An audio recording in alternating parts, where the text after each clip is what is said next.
राधे राधे दोस्तों। तो आज की इस वीडियो में हम बताने वाले हैं आप लोग को आरआरबी ग्रुप डी का प्रैक्टिस सेट। ठीक है, जो कि हर बार परीक्षा में पूछे गए क्वेश्चन है।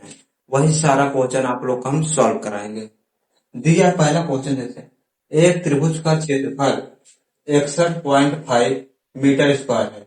यदि इसकी एक भुजा 12.3 मीटर है तो सम्मुख शीर्ष से उस भुजा पर डाले गए लंब की लंबाई ज्ञात करना। क्या बताना है आपको? सम्मुख शीर्ष से उस भुजा पर डाले गए लंब की लंबाई।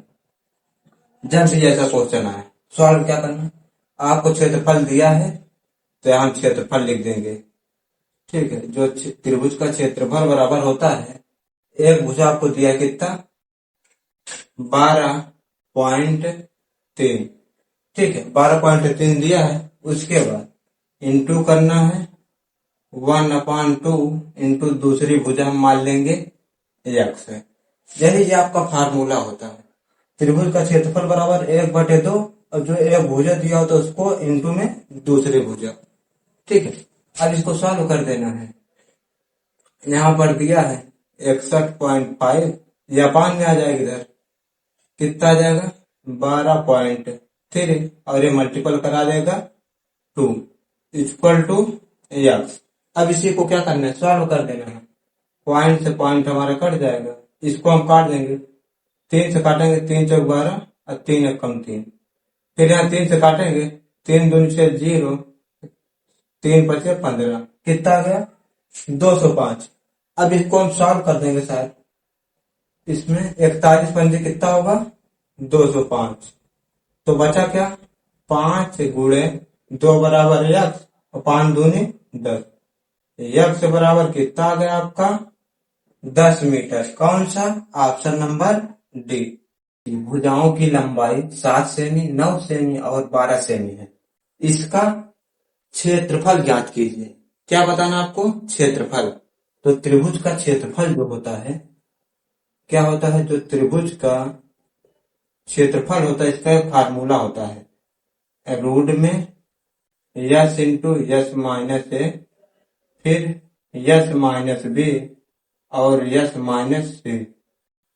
अब ए बी सी कहां से आएगा या फिर यस कहां से आएगा, ये आपको सॉल्व करना है।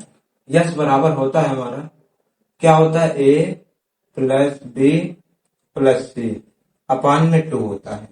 अब ए का मानिए, बी का मानिए, सी का मानिए, कितना हो जाएगा 12 9 जोड़े कितना हो जाएगा 21, 21 7 28। चाहे हम इसको लिख देते हैं एक बार, 7 प्लस 9 प्लस 12 अपान में कितना आ जाएगा 2।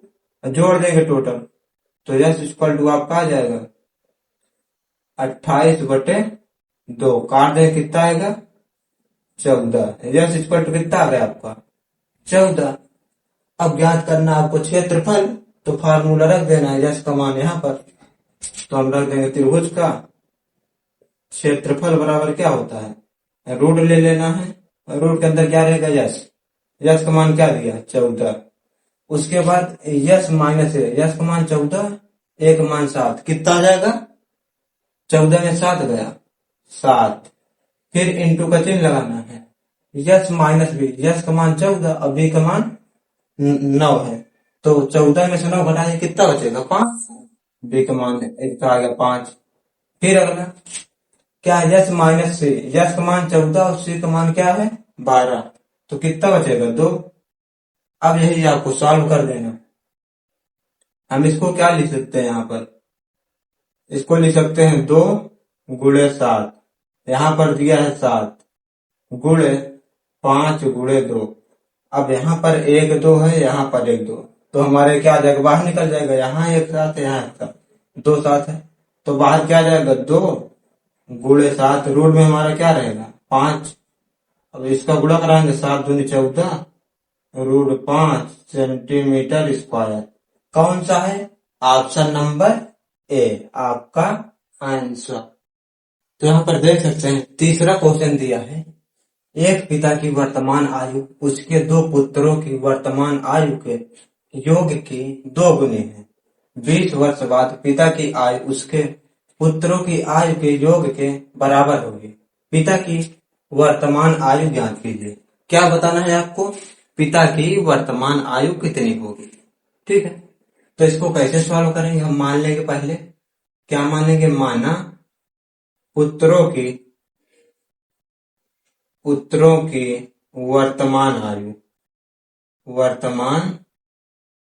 आयु, एक की x मान लेंगे और दूसरे की y।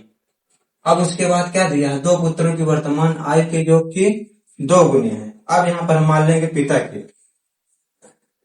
की वर्तमान आयु। क्या निकालना? पिता की वर्तमान आयु क्या है? दो पुत्रों की आयु के योग की 2 गुनी, जो इनका योग हो। योग क्या आ जाएगा इनका? x प्लस वाई हो जाएगा, और x प्लस वाई की क्या है? 2 गुनी है। तो हम यहाँ पर निकाल देंगे 2 इंटू एक्स प्लस वाई, ये हमारी क्या आ जाएगी? पिता की वर्तमान आयु आ जाएगी।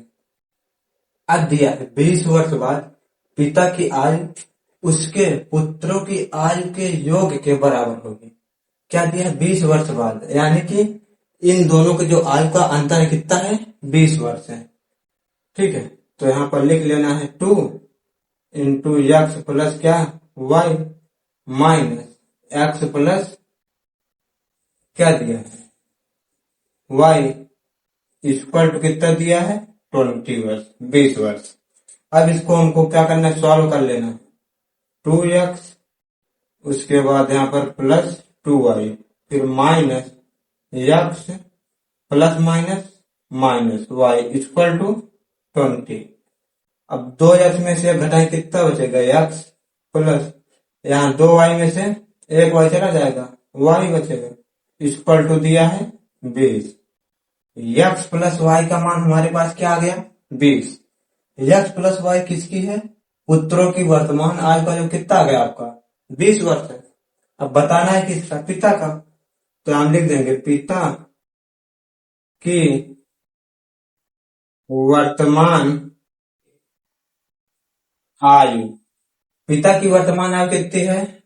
2, फिर ब्रैकेट में x plus y, 2 into x plus y, तो यहाँ लिख देंगे 2 इंटू चिन्ह लगाएंगे, एक्स प्लस वाई का मान हमारे पास दिया कितना?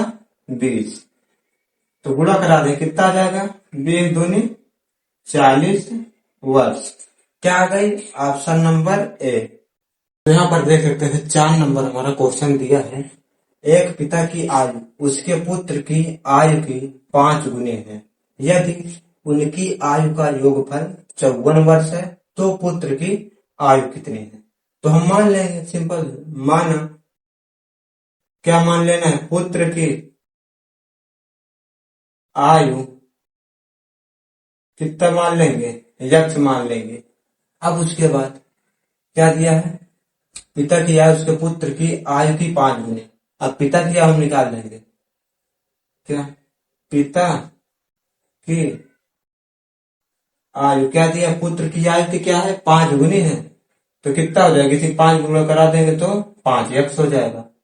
अब यदि उनकी आयु का योगफल कितना है? 54 वर्ष। इन दोनों की जो योग कितना है? 54 के बराबर है। तो हम इसको कर देंगे 5x प्लस x बराबर कितना आ जाएगा? 54। तो 5 6x बराबर 54, 6 कम 6, 6 9 54, x इक्वल टू कितना आ गया आपका? 9। पूछा क्या है? तो पुत्र की आयु कितनी है? तो पुत्र की आयु क्या माने है? x। तो x बराबर हमारा क्या आ जाएगा? 9 वर्ष। कौन सा? Option number A. तो 5वां क्वेश्चन दिया है, क्या दिया है? 6.5, 10.6, 19.7 और ए का औसत 12 है। ए का मान कितना है? इन सब का औसत कितना दिया है? 12। आपसे पूछा क्या है? ए का आपको मान बताना है। ठीक है, तो औसत बराबर होता है, हम इसको पहले लिख देंगे, कितना दिया? 6.5 प्लस 10.6 प्लस 19.7 प्लस ए। औसत बराबर होता है हमारा पदों का योग, जितने पद हैं सबको जोड़ देना है।